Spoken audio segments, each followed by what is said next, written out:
Good morning. നമ്മൾ മധ്യകാലഘട്ടത്തിലെ സംഗീത വഴികളെക്കുറിച്ച് ഇന്നലെ ചർച്ച നടത്തി. ഭജനകൾ, കാവാലിസുകൾ ഇവയെപ്പറ്റി സംസാരിച്ചു.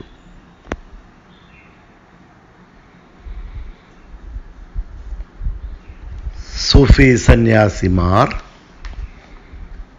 രൂപപ്പെടുത്തിയ കാവാലിസുകൾ ഭക്തി പ്രസ്ഥാനവുമായി ബന്ധപ്പെട്ടവർ ഉണ്ടാക്കിയ ഭജനകൾ, ഇവയെല്ലാം ചർച്ച ചെയ്തു.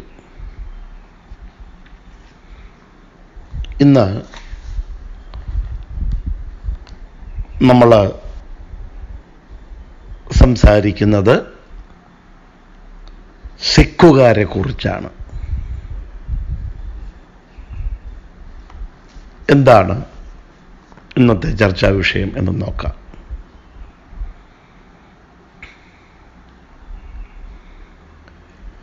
ഇൻ ഗുരുദ്വാരാസ്,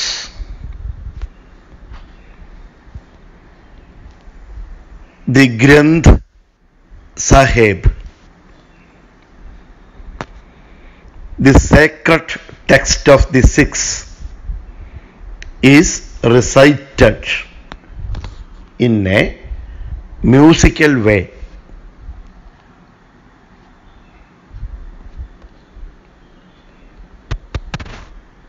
സിക്കുകാരുടെ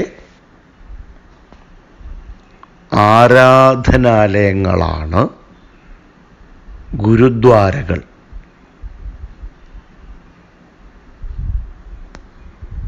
സിക്കുകാരുടെ ആരാധനാലയങ്ങളാണ് ഗുരുദ്വാരകൾ.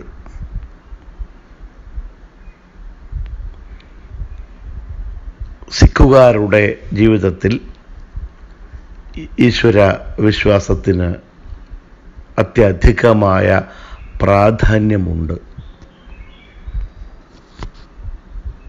അവർ വളരെ ഭക്തിയോടെയാണ് ഈ ആരാധനാലയങ്ങളിൽ എത്തുന്നത്. ഈ ആരാധനാലയങ്ങളെ വിളിക്കുന്ന പേരാണ് ഗുരുദ്വാരകൾ. ഈ ഗുരുദ്വാരകളിൽ ഗ്രന്ഥ് സാഹിബ്, അവരുടെ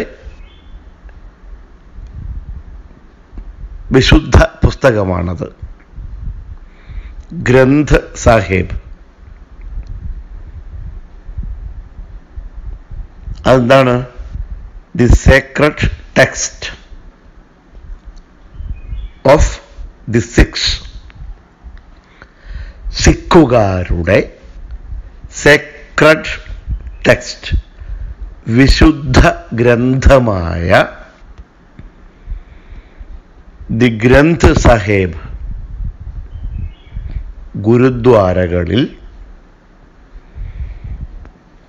ഇൻ എ മ്യൂസിക്കൽ വേ, സംഗീതാത്മകമായി റിസൈറ്റഡ്, ചൊല്ലാറുണ്ട്, ഉരുവിടാറുണ്ട്. സംഗീതാത്മകമായി ഉരുവിടാറുണ്ട്, ചൊല്ലാറുണ്ട്, വായിക്കാറുണ്ട്.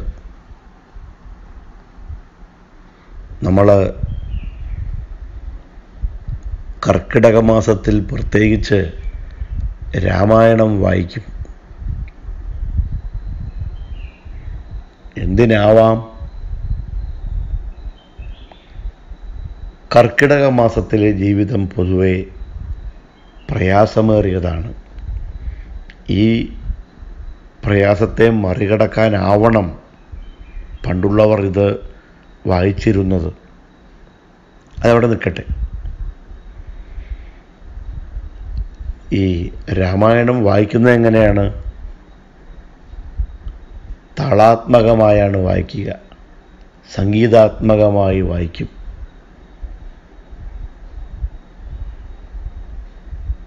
ഇപ്പോഴും പ്രായമുള്ള ആളുകൾ വായിക്കാറുണ്ട്. പുതിയ ചെറുപ്പക്കാർ അത് വായിക്കുന്നത് കേൾക്കാറില്ല. അമൃത ടി വിയിൽ പ്രസിദ്ധ നർത്തകി രാജശ്രീ വാര്യർ മലയാള ടി വി പ്രക്ഷേപണ രംഗത്തെ ആദ്യകാലത്തെ സുന്ദര സാന്നിധ്യമായിരുന്ന അവതാരക രാജശ്രീ വാര്യർ, ഡോക്ടർ രാജശ്രീ വാര്യർ ഇത് വായിക്കുന്നത് കേട്ടതായി ഓർക്കുന്നു. മുമ്പെപ്പോഴോ. ചെറുപ്പക്കാരുടെ ഇടയിൽ വായന കുറവാണ്. അതുപോലെ കാവാലം ശ്രീകുമാർ, ഇവരൊക്കെ ഇതിൻ്റെ പ്രചാരകരാണ്. സംഗീതാത്മകമായാണ് ഈ ഗ്രന്ഥ് സാഹേബ് അവർ വായിക്കുക. പറഞ്ഞുതരാം. The sacred text of the സിഖുകാരുടെ വിശുദ്ധ ഗ്രന്ഥമായ ദി ഗ്രന്ഥ് സാഹേബ് ഗുരുദ്വാരകളിൽ സംഗീതാത്മകമായാണ്, ഇൻ എ മ്യൂസിക്കൽ വേ, സംഗീതാത്മകമായാണ് റിസൈറ്റഡ്, ചൊല്ലുന്നത്, ഉരുവിടുന്നത്, വായിക്കുന്നത്. കേട്ടോ? റിസൈറ്റ് ചെയ്യുക, ചൊല്ലുക, ഉരുവിടുക. ഈ ഗ്രന്ഥ് സാഹേബ് എന്താണ്?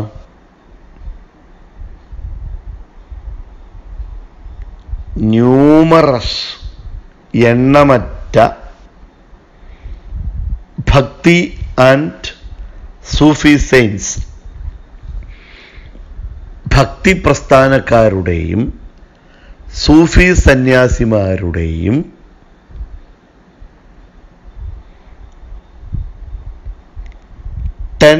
സിഖ് ഗുരുസ്, 10 സിഖ് ഗുരുക്കന്മാരുടെയും സേയിങ്സ്, വചനങ്ങൾ, വാക്കുകൾ, വിശുദ്ധമായ വാക്കുകൾ, സുഭാഷിതങ്ങൾ എന്നൊക്കെ പറയാം. ഈ സേയിങ്സ്, വചനങ്ങളുടെ കോംപിലേഷൻ, ശേഖരമാണ്, സമാഹരണമാണ് ദി ഗ്രന്ഥ് സാഹേബ്.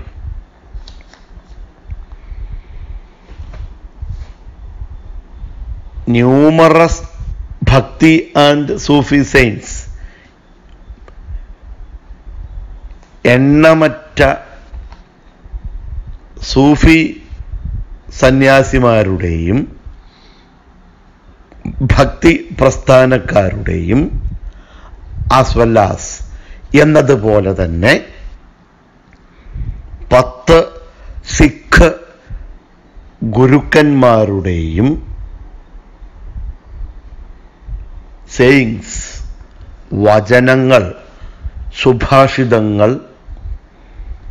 വചനങ്ങളുടെ, വിശുദ്ധ വാക്കുകളുടെ കോംപിലേഷൻ, ഒരു ശേഖരമാണ്, സമാഹരണമാണ് ദി ഗ്രന്ഥ് സാഹേബ് എന്ന വിശുദ്ധ ഗ്രന്ഥം. കിട്ടിയോ? 10 സിഖ് ഗുരുക്കന്മാർ, ഭക്തി പ്രസ്ഥാനവുമായി ബന്ധപ്പെട്ട സന്യാസിമാർ, ഭക്തി സന്യാസിമാർ, സൂഫി സന്യാസിമാർ, ഇവരുടെയൊക്കെ മഹത് വചനങ്ങളുടെ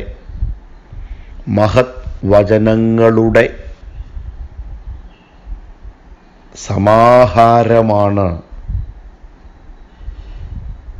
ശേഖരമാണ് ഈ ഗ്രന്ഥ് സാഹിബ്. കിട്ടിയോ? അവർ പറഞ്ഞ മഹത് വചനങ്ങൾ ഉൾക്കൊള്ളുന്ന സംഗീതാത്മകമായി ഗുരുദ്വാരകളിൽ ചൊല്ലപ്പെടുന്ന, വായിക്കപ്പെടുന്ന ഗ്രന്ഥം. വേറെ കാര്യമുണ്ട്. പ്രാകൃതമായ അവസ്ഥയിൽ കഴിഞ്ഞിരുന്ന മനുഷ്യരെ നന്മയുടെ, നേരിൻ്റെ, കാരുണ്യത്തിൻ്റെ, സഹാനുഭൂതിയുടെ, മനുഷ്യത്വത്തിൻ്റെ, ദൈവികത്വത്തിൻ്റെ ഒക്കെ മേഖലകളിലേക്ക് ഉയർത്തിക്കൊണ്ടുവന്നത് ആരംഭകാലത്ത് പ്രത്യേകിച്ച് ഈ വിശുദ്ധ ഗ്രന്ഥങ്ങളാണ് കേട്ടോ. എല്ലാ മതങ്ങൾക്കും അതുണ്ട്. അവ സാധാരണ മൃഗതുല്യരായ മനുഷ്യരെ മനുഷ്യൻ എന്ന പദത്തിന് അർഹരാവാൻ സഹായിക്കുന്നു, പ്രേരിപ്പിക്കുന്നു, പ്രോത്സാഹിപ്പിക്കുന്നു, ഉത്തേജനം നൽകുന്നു, ഉണർവേകുന്നു കേട്ടോ. The person who recites the Granth Sahib undergoes not only religious training but also training in classical music.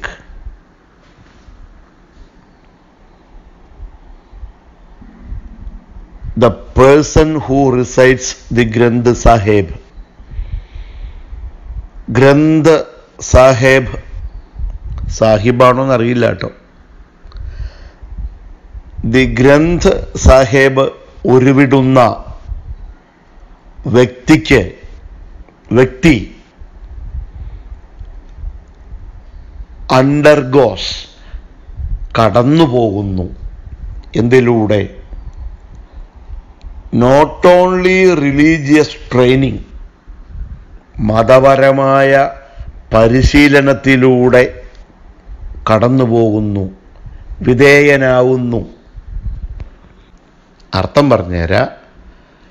ഈ ഗ്രന്ഥ് സാഹിബ് വായിക്കുന്ന, താളാത്മകമായി സംഗീതാത്മകമായി ഉരുവിടുന്ന ഒരു വ്യക്തിക്ക് മതപരമായ പരിശീലനം കിട്ടുന്നു. കൂടാതെ ക്ലാസിക്കൽ മ്യൂസിക്കിലും പരിശീലനം കിട്ടുന്നു. ഇവ രണ്ടിനും അണ്ടർഗോസ്, വിധേയനാവുന്നു. ഈ രണ്ട് പരിശീലനങ്ങളിലും ഈ വായിക്കുന്നയാൾ അഭിരമിക്കുന്നു. അതായത് ഈ രണ്ട് പരിശീലനങ്ങളിലൂടെയും കടന്നു പോകുന്ന ഇയാൾക്ക് ഈ പരിശീലനങ്ങൾക്ക് വിധേയനാവാൻ കഴിയുന്നു. അതാണ്. കിട്ടിയോ? വിസ്തരിക്കുന്നില്ല, അത്രയും മതി. അപ്പോൾ ഗുരുദ്വാരകളിൽ വിശുദ്ധ ഗ്രന്ഥം വായിച്ച് സിഖുകാർ സംഗീത പഠനം നടത്തുന്നു, ഭക്തിയോടൊപ്പം കേട്ടോ. ഇത് ഒട്ടേറെ സന്യാസിമാരുടെ മഹത് വചനങ്ങളുടെ സമാഹാരവുമാണ്. ഇതുരുവിടുന്ന വ്യക്തിക്ക് സംഗീത പരിശീലനം കിട്ടുന്നു.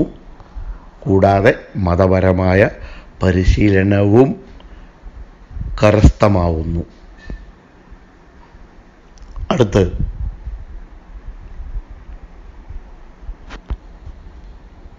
and is therefore called ragi. Therefore, അതുകൊണ്ട് called, ഇതിനെ വിളിക്കുന്നത് റാഗി എന്നാണ്. ഇങ്ങനെ രണ്ടിലൂടെയും കടന്നു പോകുന്നതിനെ റാഗി എന്നാണ് വിളിക്കുക. എന്താണ് ഉദ്ദേശിച്ചതെന്ന് എനിക്ക് മനസ്സിലായിട്ടില്ല കേട്ടോ. ഗൂഗിളിലും ഡിക്ഷണറിയിലുമെല്ലാം നമ്മൾ റാഗിപ്പുട്ട് കഴിക്കാറുണ്ട്. റാഗിപ്പുട്ട് അതൊരു തരം ധാന്യമാണ്. ഗൂഗിളിൽ അങ്ങനെയാണ് കാണുന്നത്. അതുകൊണ്ട് റാഗി എന്ന് ഇത്തരക്കാരെയാണോ വിളിക്കുന്നത്, അതോ ഇത്തരം പ്രതിഭാസത്തെയാണോ അറിയില്ല. ഞാൻ ടെക്സ്റ്റിലുള്ളത് പറഞ്ഞു വെച്ചു കേട്ടോ. ഇനി നിങ്ങൾക്കിഷ്ടമുള്ള സംഗീതത്തിലേക്ക് വരാം. അടുത്ത പാരഗ്രാഫാണ്. കമ്പാരിറ്റീവ്ലി, താരതമ്യേന, ന്യൂ, പുതിയ, ഫോം ഓഫ് മ്യൂസിക്, സംഗീത രൂപമാണ്, ഫിലിം മ്യൂസിക്, സിനിമാ സംഗീതം. കമ്പാരിറ്റീവ്ലി, താരതമ്യേന, മുകളിൽ പറഞ്ഞ സംഗീതത്തേക്ക് അപേക്ഷിച്ച് നോക്കുമ്പോൾ താരതമ്യേന, അവയുമായി താരതമ്യപ്പെടുത്തുമ്പോൾ, ന്യൂ ഫോം ഓഫ് മ്യൂസിക്, പുതിയ സംഗീത രൂപമാണ് ഫിലിം മ്യൂസിക്.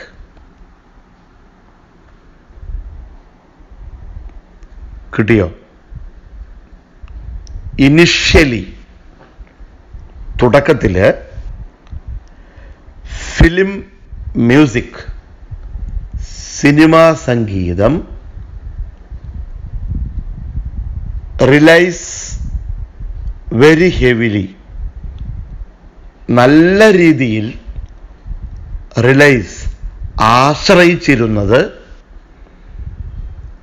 ക്ലാസിക്കൽ മ്യൂസിക്കിനെയും ഫോക്ക് മ്യൂസിക്കിനെയും ആയിരുന്നു. ക്ലാസിക്കൽ മ്യൂസിക്കിനെയും ഫോക്ക് മ്യൂസിക്കിനെയും വെരി ഹെവിലി, വളരെ തീവ്രമായി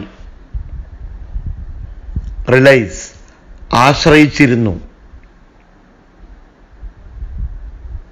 കേട്ടോ? ഇനിഷ്യലി, തുടക്കകാലത്ത് സിനിമാ സംഗീതം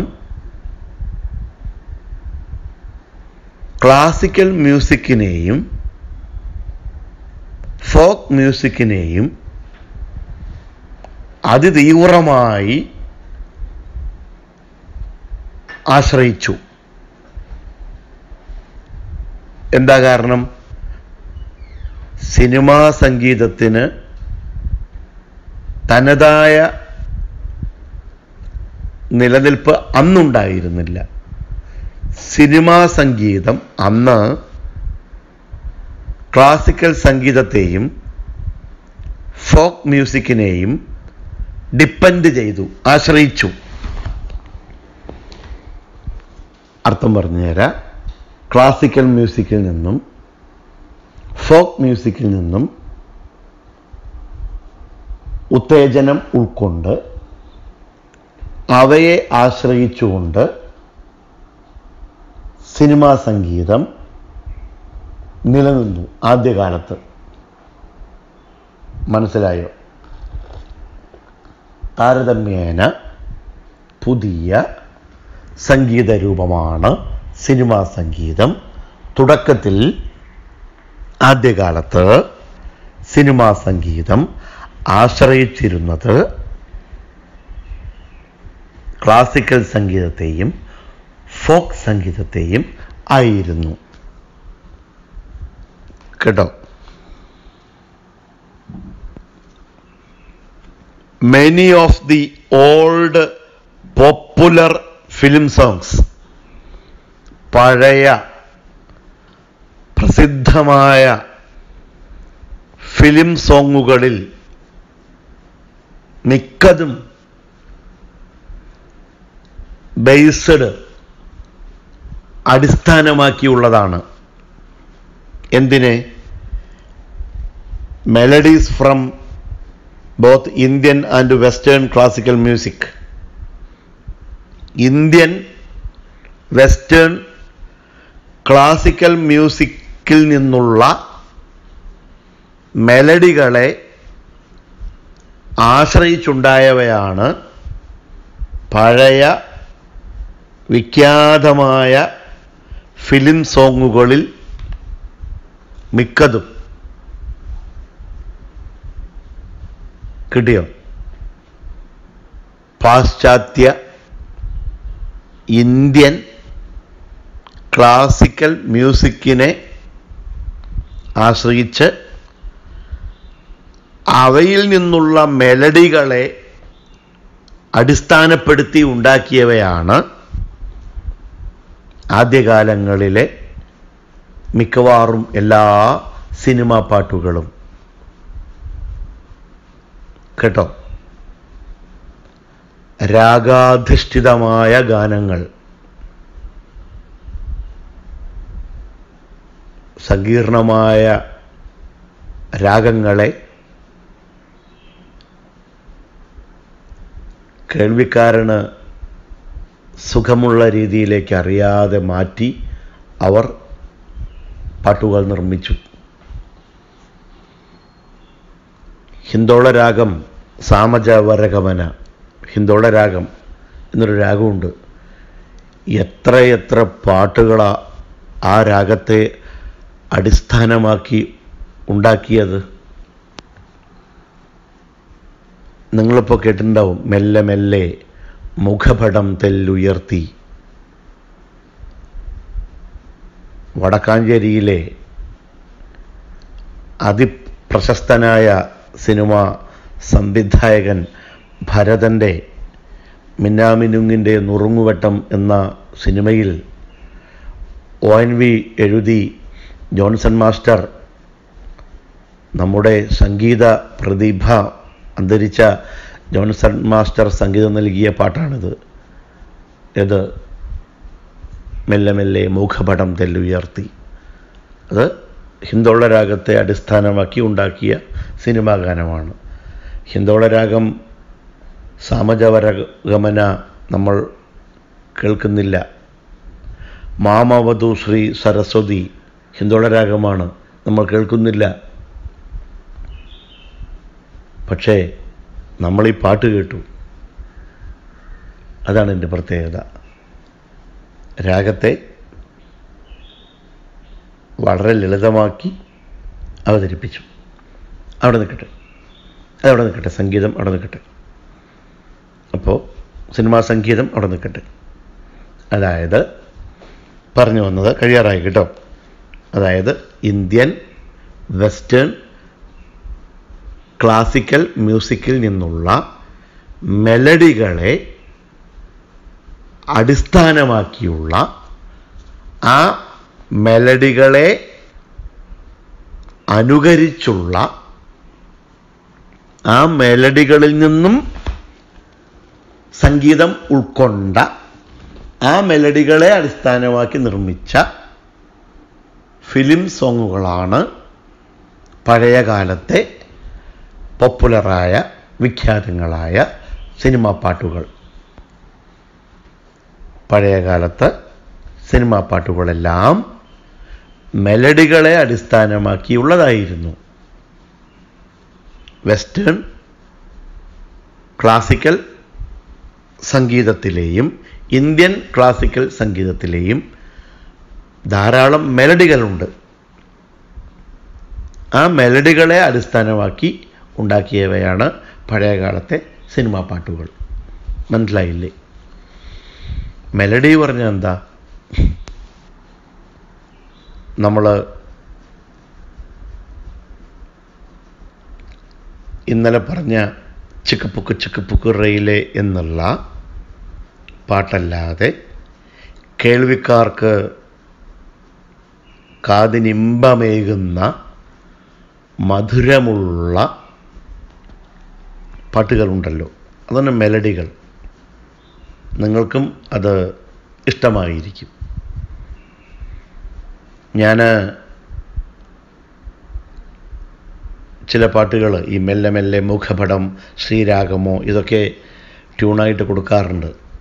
അപ്പോൾ ചില വായനക്കാർ അത് നന്നായിട്ടുണ്ട് എന്ന് ഓർമ്മിപ്പിക്കാറുമുണ്ട്. മനസ്സിന് സുഖം തരുന്ന മാധുര്യമുള്ള പാട്ടുകളാണ്, ശബ്ദകോലാഹലങ്ങളൊന്നുമില്ലാത്ത മാധുര്യമുള്ള പാട്ടുകളാണ് മെലഡികൾ.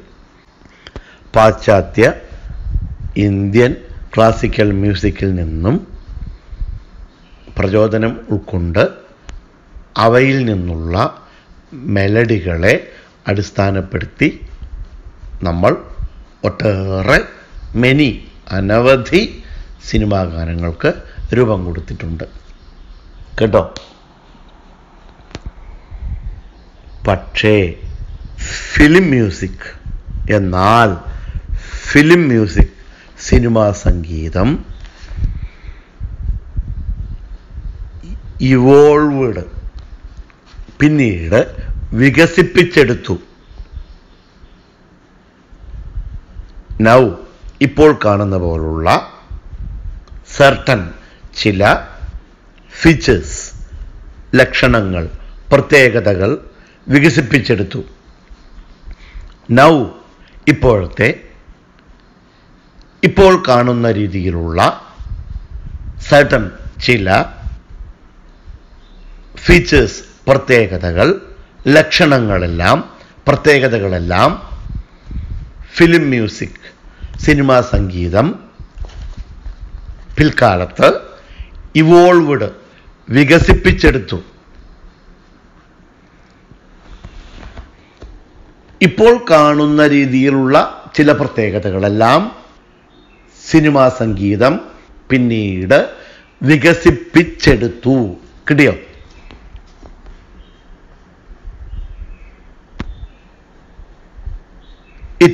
സിനിമാ സംഗീതം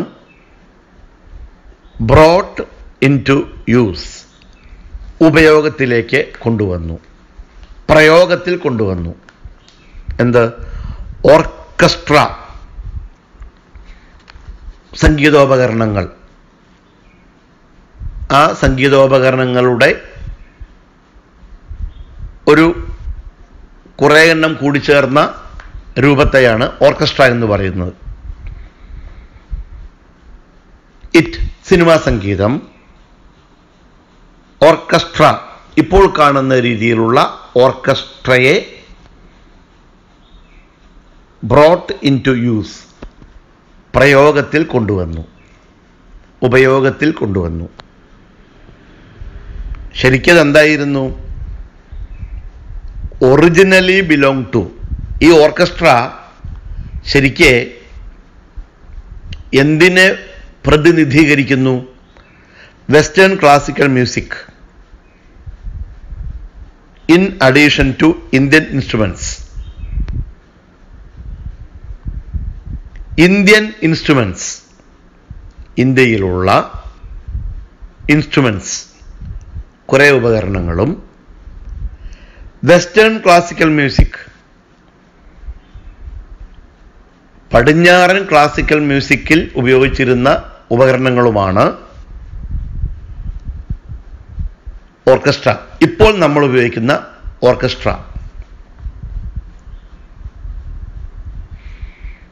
ഇന്ത്യൻ ഇൻസ്ട്രുമെന്റ്സിനെയും വെസ്റ്റേൺ ക്ലാസിക്കൽ മ്യൂസിക്കിനെയും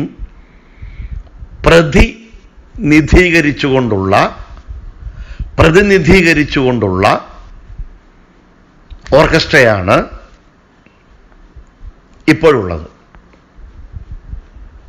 മനസ്സിലായോ? ഇന്ത്യൻ ഇൻസ്ട്രുമെന്റ്സിനെയും in addition to Indian instruments, Indian ഇൻസ്ട്രുമെന്റ്സിനെ കൂടാതെ വെസ്റ്റേൺ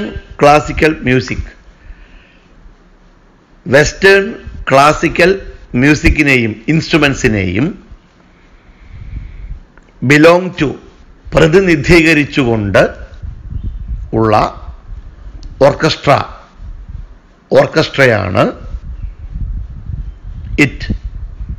സിനിമാ സംഗീതം ബ്രോട്ട് ഇൻ ടു യൂസ്, പ്രയോഗത്തിൽ കൊണ്ടുവന്നിരിക്കുന്നത്, ഉപയോഗിക്കുന്നത്. പറഞ്ഞുതരാട്ടോ. ഇപ്പോൾ സിനിമാ സംഗീതത്തിന് ഉപയോഗിച്ചു വരുന്നത് ഒരു പ്രത്യേകതരം ഓർക്കസ്ട്രയാണ്. ഈ ഓർക്കസ്ട്ര ഇന്ത്യൻ ഇൻസ്ട്രുമെൻസിനെയും പാശ്ചാത്യ ക്ലാസിക്കൽ ഇൻസ്ട്രുമെൻസിനെയും പ്രതിനിധീകരിക്കുന്നു. ഇത്രേ അർത്ഥമുള്ളൂ. ഇന്ത്യൻ ഇൻസ്ട്രുമെൻസിനെയും പാശ്ചാത്യ സംഗീത ഉപകരണങ്ങളെയുമെല്ലാം ഈ ഓർക്കസ്ട്രയിൽ നമ്മൾ ഉപയോഗിക്കുന്നു എന്നർത്ഥം. ഇപ്പോഴത്തെ നമ്മുടെ ഓർക്കസ്ട്രയിൽ പാശ്ചാത്യ ഉപകരണങ്ങളും ഉണ്ട്, ഇന്ത്യൻ ഉപകരണങ്ങളും ഉണ്ട്. ഉദാഹരണം, ഇപ്പോൾ ഇലക്ട്രിക് ഗിത്താർ, അതൊരു പാശ്ചാത്യ ഉപകരണമാണ്. എന്നാൽ ഇവിടെ ഉപയോഗിക്കുന്ന ഒരു മൃദംഗം നമ്മുടെയാണ്. ഇപ്പോൾ പാശ്ചാത്യ ഉപകരണങ്ങളുമുണ്ട്, ഇന്ത്യൻ ഉപകരണങ്ങളുമുണ്ട്. ഇത് രണ്ടും കൂടെ ചേർന്ന ഓർക്കസ്ട്രയാണ് ഇപ്പോൾ നമ്മൾ ഉപയോഗിച്ചു വരുന്നത് എന്നർത്ഥം. ഇപ്പോൾ മനസ്സിലായി ഇല്ലേ? കഴിയാറായി. നൗവേഡേയ്സ്, ഇന്നത്തെ കാലത്ത് ഓഫ് കോഴ്സ് തീർച്ചയായും new kinds of fusion music, പുതിയ തരം ഫ്യൂഷൻ മ്യൂസിക് എവരി ഡേ, ദിനംപ്രതി എന്നോണം ഇവോൾവ്ഡ്, രൂപപ്പെട്ടു വരുന്നുണ്ട്, വികസിച്ചു വരുന്നുണ്ട്. ഇക്കാലത്ത്, ഇന്നത്തെ കാലത്ത് തീർച്ചയായും പുതിയ തരം ഫ്യൂഷൻ മ്യൂസിക് ദിനംപ്രതി എന്നോണം വികാസം പ്രാപിച്ചു വരുന്നു. ഇവോൾവ്ഡ് എവരി ഡേ, ദിനംപ്രതി എന്നോണം വികാസം പ്രാപിച്ചു വരുന്നുണ്ട്. അതായത് ഇന്നത്തെ കാലത്ത് ഫ്യൂഷൻ മ്യൂസിക്കാണ് കൂടുതലായും വികസിച്ചു വരുന്നത്. മനസ്സിലായോ? കഴിഞ്ഞ വർഷം നിങ്ങൾ നെഞ്ചിലേറ്റിയ ഏറ്റവും നല്ല ഗാനം ആരാധികേ മെലഡിയാണ് കേട്ടോ. പക്ഷേ അത് അവതരിപ്പിച്ചത് ഓർക്കസ്ട്ര ഫ്യൂഷനാണ്. സൂരജ് സന്തോഷ് തൃശ്ശൂർ കഴിഞ്ഞ ഏതാനും മാസങ്ങൾക്ക് മുമ്പ് വന്നപ്പോൾ അവനോടൊപ്പം ആയിരക്കണക്കിന് പേര് ഒരുമിച്ച് ഈ പാട്ട് മുഴുവൻ പാടി. ഇന്നത്തെ യുവാക്കൾക്ക് ഫ്യൂഷൻ സംഗീതം ഇഷ്ടമാണ്, പക്ഷേ മനസ്സിനെ സ്പർശിക്കുന്ന മെലഡിയും അവർക്കിഷ്ടമാണ്. നിങ്ങൾക്ക് സംഗീതത്തിൻ്റെ വിവിധ വഴികളിലൂടെ കടന്നു ചെല്ലാൻ ഒട്ടേറെ അവസരങ്ങൾ ജീവിതത്തിൽ ഉണ്ടാവട്ടെ എന്ന് ആത്മാർത്ഥമായി പ്രാർത്ഥിക്കുന്നു. ഒറ്റപ്പെട്ടു പോകുന്ന വ്യക്തികൾക്ക് വായനയും സംഗീതവും നൽകുന്ന ശക്തി എന്തെന്ന് ജീവിതത്തിൽ അനുഭവിച്ച് അറിഞ്ഞിട്ടുള്ള ഒരാളെന്ന നിലയ്ക്ക് നിങ്ങളോട് പറയാം, നിങ്ങളുടെ എല്ലാ പ്രയാസങ്ങളെയും അകറ്റുവാൻ നിങ്ങൾ സംഗീതത്തെ ആശ്രയിക്കൂ. ഇഷ്ടമുള്ള സംഗീതം കേൾക്കൂ, പാട്ടിൽ മുഴുകൂ. പാട്ടിൻ്റെ പാലാഴിയിൽ നീരാടുവാൻ നിങ്ങൾക്കേവർക്കും കഴിയുമാറാവട്ടെ എന്ന പ്രാർത്ഥനയോടെ സുധാർ മാഷ് ഞാൻ വിടവാങ്ങുന്നു. അടുത്ത ക്ലാസ്സിൽ അടുത്ത എസ്സേയുമായി ഒരുമിച്ച് കൂടാം. എല്ലാവരും ഈ എസ്സേ പഠിച്ചു വയ്ക്കുക. ഈ പരീക്ഷയ്ക്ക് ഈ എസ്സേ വരുമെന്ന് നമുക്ക് പ്രത്യാശിക്കാം. യാത്രയില്ല, വിട.